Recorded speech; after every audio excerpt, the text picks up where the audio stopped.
After Proteus died, I was told, Rhampsinitos received the kingship. He left as his memorial the monumental gateway facing west at the sanctuary of Hephaestos, and in front of it he set up two statues, 38 feet tall. The Egyptians called the one standing on the north side summer and the one on the south side winter. They honor the one called summer with great respect and homage, but treat the one called winter in just the opposite way. This king amassed great wealth in silver, which none of his royal descendants could surpass or even come close to. In order to store his money in a safe place, he had a stone chamber constructed, with one of its walls extending to the outside of his living quarters. Now the man who built it devised a secret plan and accordingly constructed it so that one of the stones in the wall could easily be removed by two men or even one. After the chamber was completed, the king stored his treasure in it. Years went by, and when the builder was approaching the end of his life, he summoned his two sons and described how he had provided for them by building the king's treasury according to his own skillful design, so that they would be well taken care of. He explicitly described to them the removal stone, giving them measurements of its position, and he said that if they remembered it, they would become the real controllers of the king's treasury. When he died, his sons did not delay in setting to work. At night, they went to the palace and easily discovered and removed the stone set in the building and took away much of the treasure they found there. The next time the king happened to open the chamber, he was surprised to find the coffers much reduced in treasure, but he could not accuse any person of having broken in, since the seals were secure and the chamber had been locked. When he opened it 2 or 3 times again, and the treasure seemed to dwindle each time, for the thieves did not give up their plundering, he gave orders that traps were to be made and set around the coffers containing the treasure. So the thieves came just as before. One of them entered, and when he got close to a coffer, he was at once caught in a trap. As soon as he realized how bad his situation was, he called out to his brother, describing to him what had happened, and asked him to enter quickly and to cut off his head, so as to prevent him from being recognized and identified, which would ruin his brother along with himself. His brother thought this to be sensible advice, and so he complied, and after securing the stone back in position, he returned home, carrying his brother's head. The next morning, the king entered the chamber and was astounded to see the headless body of the thief in the trap, but still no damage done to the chamber, nor any sign of how someone might have gone in or out. Completely baffled by what he saw, the king now decided to carry out yet another scheme. He had the corpse of the thief hung from the wall and appointed guards to watch over it, instructing them to arrest and bring to him anyone they saw mourning and lamenting. When the thief's corpse was hung, his mother was terribly disturbed. She spoke to her surviving son, ordering him to come up with a plan to take down his brother's body and bring it home, no matter what the risk. She even threatened that if he did not do so, she would go to the king herself and inform him that it was her son who had stolen the king's treasure. The son tried to persuade her not to take such a dangerous course, but she continued to badger and abuse him until finally he devised the following stratagem. He loaded 4 wineskins on some donkeys and drove them to where the men were guarding the hanging corpse. Here, he lightly tugged on 2 or 3 of the knotted necks of the wineskins, just enough to loosen them. And when the wine started flowing out, he beat his head and yelled loudly that he had no idea which donkey to attend to first. When the guards saw so much wine gushing out, they all ran into the road with jars and filled them with the flowing wine, believing it to be their windfall. Meanwhile, the thief shouted insults at everyone and everything, pretending to be furious.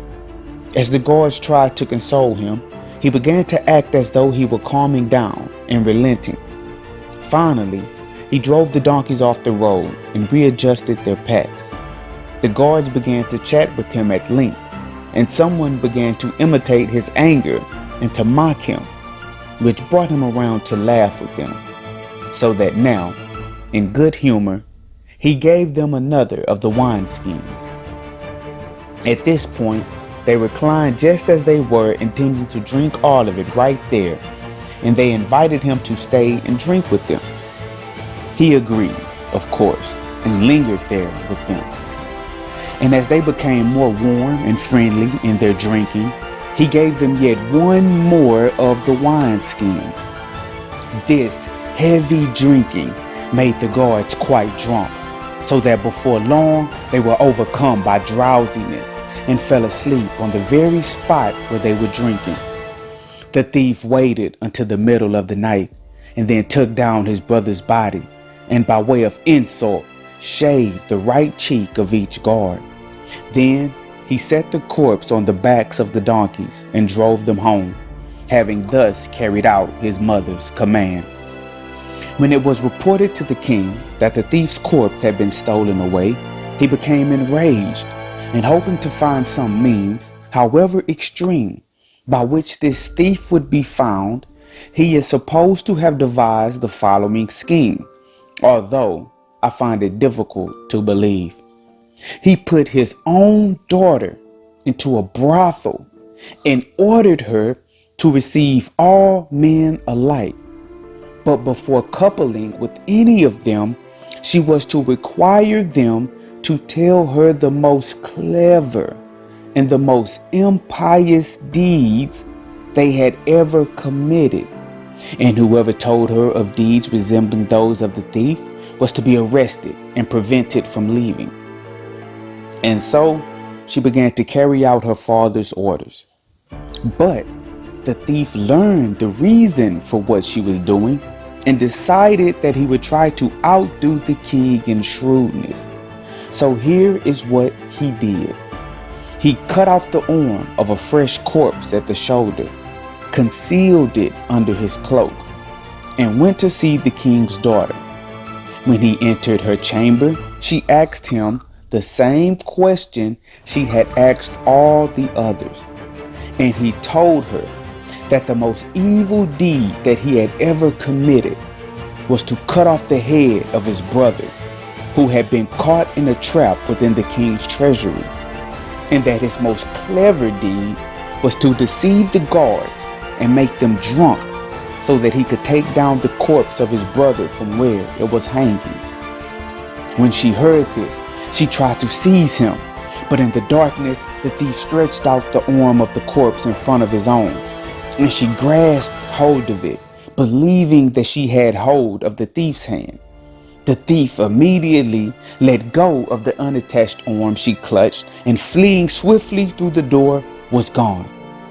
When this exploit was reported to the king, he was so astounded at the cleverness and daring of this man that he sent an announcement throughout all of his cities that he would grant this man a free pardon and great rewards if he would only come to the king and reveal himself.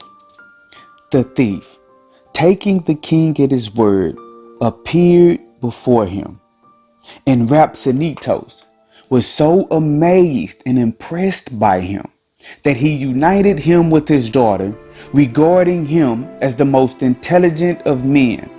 And as he esteemed the Egyptians above all other races, he esteemed this man more than any other Egyptian. If you would like to support this channel, and if you would like to support the creator of this channel, I am a self-published author. I've wrote 3 different books. 1, Suicide Note by Matthew Daniels. One Thicker Than Water by Matthew Daniels, and One Big Game Hunting by Matthew Daniels. You will find the synopsis, the small summaries of each book within the descriptions of this video. Attached with it a link to actually purchase the book. Suicide Note is $15 for the paperback and 99 cents for the ebook. Thicker Than Water is $17 for the paperback and 99 cents for the ebook.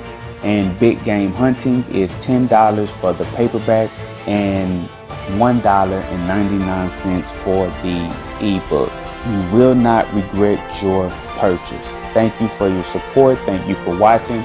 Like, share, subscribe to Comedic TV. Hotel, I'm Pooh out.